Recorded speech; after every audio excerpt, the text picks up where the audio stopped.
Welcome back to the Brain Crops podcast. I'm your host, Chelsea Myers, and today we're continuing our discussion on pornography as it relates to patterns, habits, and problems.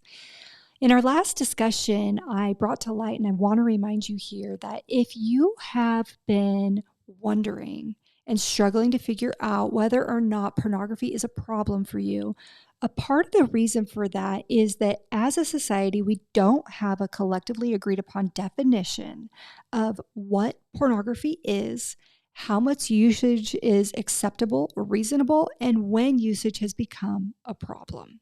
So that may be a contributing factor to why you're having some trouble combing this out. Now, there are some things that you can do to make some determinations and decisions in your life about how you want to move forward. First and foremost, you can check in with your emotions and see, are there any emotional responses in relation to your pornography use? Some things you can look for are, do you become irritable or frustrated if you are unable to access pornography or if your pornography usage is interrupted? Do you feel like you need to hide it? Do you feel shame about the pornography use that you're accessing? Those are just some things for you to check in with emotionally.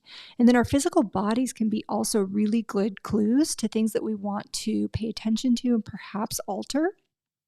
If you notice any tension or if you notice any restlessness associated with pornography use before, during, or after, that's something for you to notice.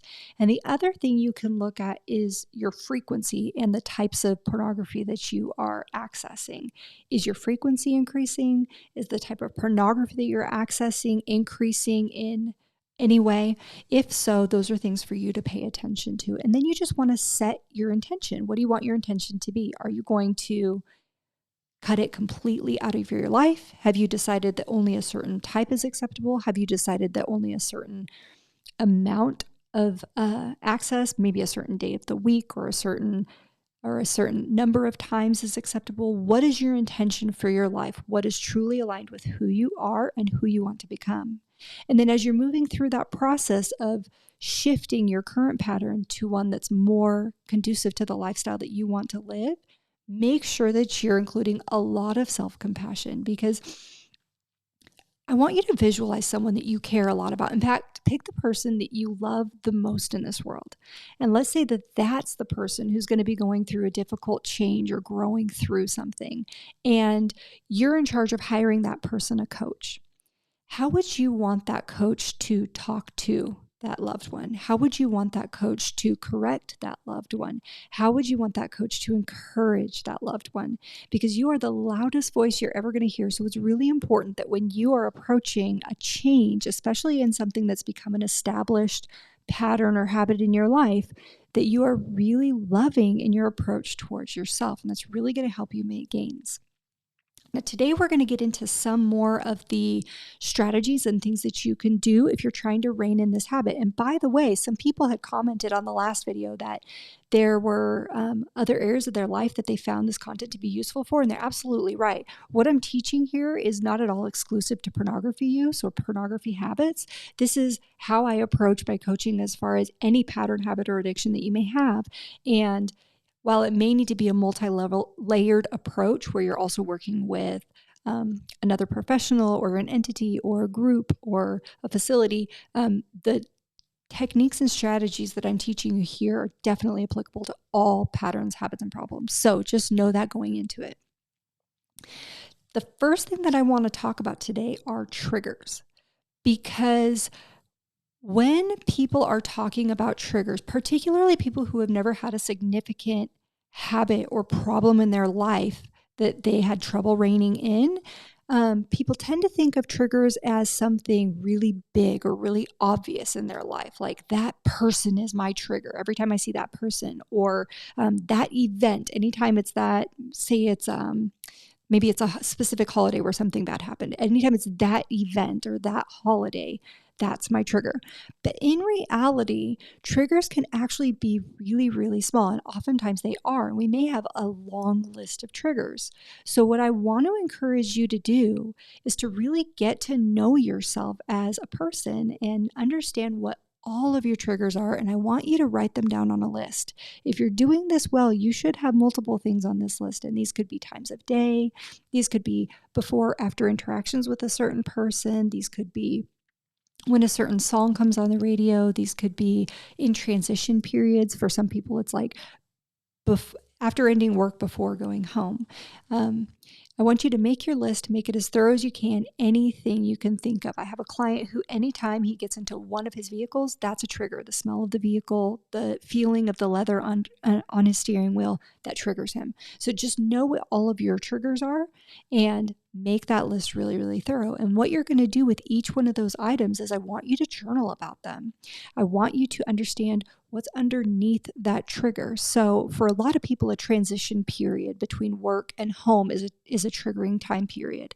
And it's important to know that exists, that time period's a trigger, but it's also really important to know why. So is there something at your home or in your home life that is related to a certain emotion that you're trying to dull? Is there something that you feel unsafe about? Is there something you feel fearful about? Is there something you have anxiety about?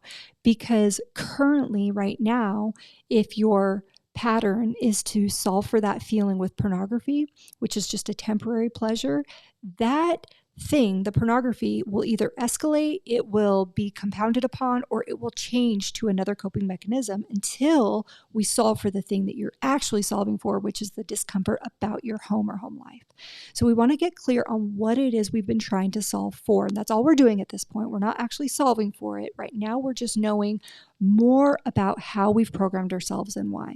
So you have your list of triggers, and now we're going to journal about each one and really try and get underneath them to understand, why is that thing a trigger for me? The next thing that I want you to do once you've journaled about those things is I want you to start making an action plan.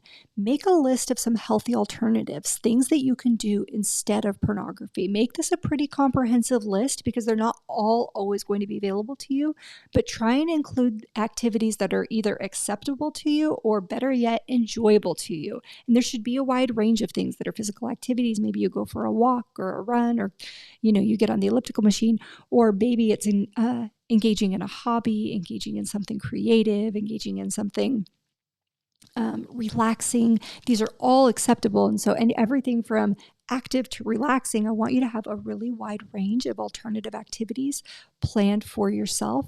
And then what I want you to do, and this is really, really fun, is I want you to close your eyes, and with your list of triggers in hand, imagine each trigger and imagine yourself engaging in a healthy alternative behavior.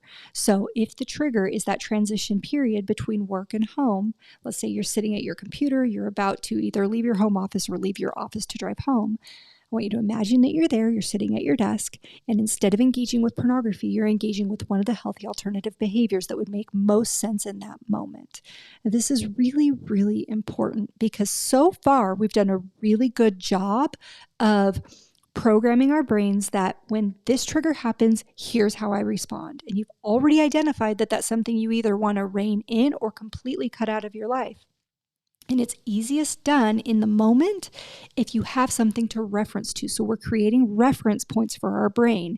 And as you've probably heard 3,000 times now, if you're anywhere in the spirituality or mindset or consciousness type of content, we know that our brains actually cannot tell the difference between something that we are vividly visualizing using all of our senses and an actual experience. And so we want to create a memory for our brain to draw from so that the next time you're at that transition period, it's 5:15, you're ready to go home or leave your home office, your brain can actually remember, oh, the last time instead of engaging with pornography, I actually did this other thing. I got out my book, or I got out my journal, or I doodled for a moment, or I created a song on GarageBand. Whatever it is that you want to do that's a healthy alternative behavior for you, one that makes sense for that experience.